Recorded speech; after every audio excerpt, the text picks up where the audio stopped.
Hello and welcome. So when kitbashing for Horus Heresy, 40k, Age of Sigmar, there's usually a lot you can do, and there's a lot of choices as well. And Games Workshop tends to be more conservative on the matter nowadays than they were 10-20 years ago. However, talking about this is always a good way to get some ideas rolling and, how to make a good, unique looking army for your force.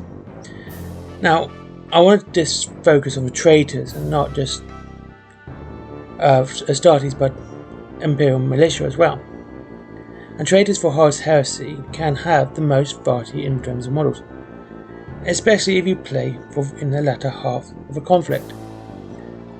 This was when they all started to change their armours and sometimes colours too, but I will question whether or not Death God and Blood World Eaters actually changed their colours or not. It was just a side effect of their newfound gods.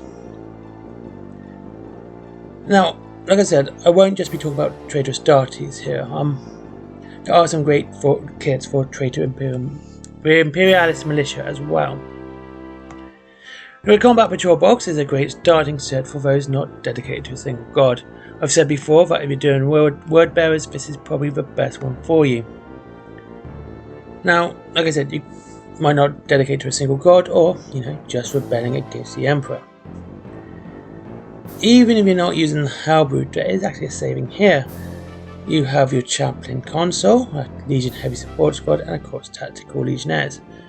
And there is actually some special weapons and heavy weapons in there as well. So you're not just stuck down to bolters.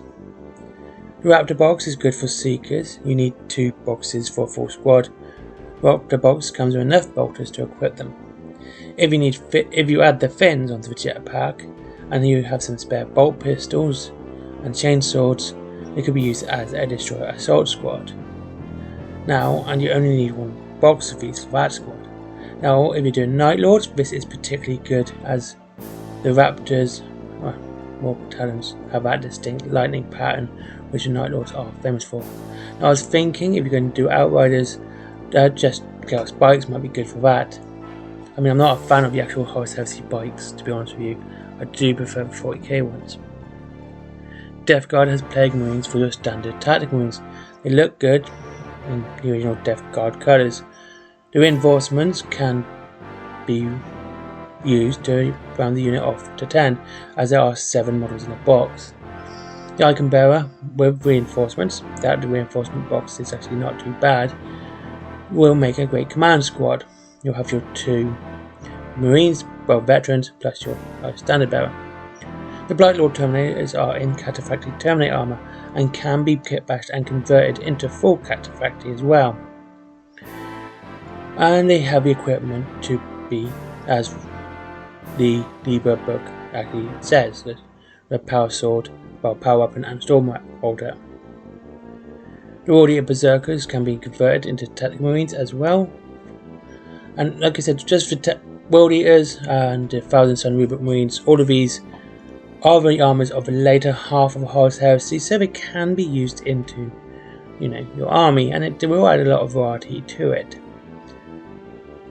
Now, Mars pattern tanks were of course available, so the Rhino chassis tanks, those tanks would be great for the extra pointy bits. You get loads of parts with these, and of course, you got your Vindicator, your Predator, and your Rhino.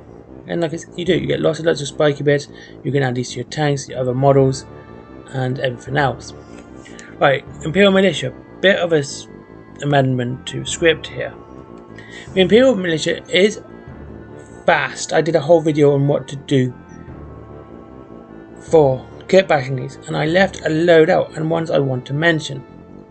However, while researching this video, I kind of realised that there was a lot more than I first realised. Now, the Imperial Militia does, as I said, have a lot more to offer. For Connate Traitors, from the Imperial Militia range, Age of Sigmar has a lot for you. You got your Blood Reavers and Blood Warriors. Now, these are good for the Imperialis Militia as allies to your World Eaters. Necromunda has 2 gangs that are equally fitting to allies of Angron with the Goliaths and Corpse Grinders. Corpse Grinders will also be a nice little ally to your Night Lords, given their sort of look. Necromunda is just a wealth of kit bashing opportunities for your Imperialist militia. Some gangs are actually really fitting to certain legions. Like you could have the Lack, that's fantastic for Alpha Legion, given their spy tactics.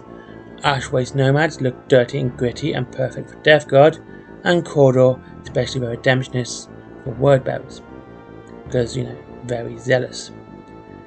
Now this is what I mean about Age of Sigma. I can't even start to list what to do, because almost every single mortal or even semi-mortal mobs, including the Gauls, are good for Imperial militias. And that's it. Like Zaint, Slanesh, Nurgle, all of them have so many bits you can do. There's plenty here you can fit, even if you're going with some other models. And other, like Night Lords, you can have the crow looking ones, or the ciphers, because spies. You have what else on it? Like all sorts here, and I really like. I don't even know where to begin on what to do it. Just look at what you have, and you can see there's so many useful model kits that you could turn into Imperialist militia for your Horus Heresy army. And of course you've got the tanks and everything else to go with it. Thank you very much for watching. I hope you have a good day. I'll see you all soon. And thank you very much for watching. Link to Wayland Games is down below as always, as is Forbidden Planet, my comics, my merchandise and Patreon. Thank you once again for watching. Have a great day.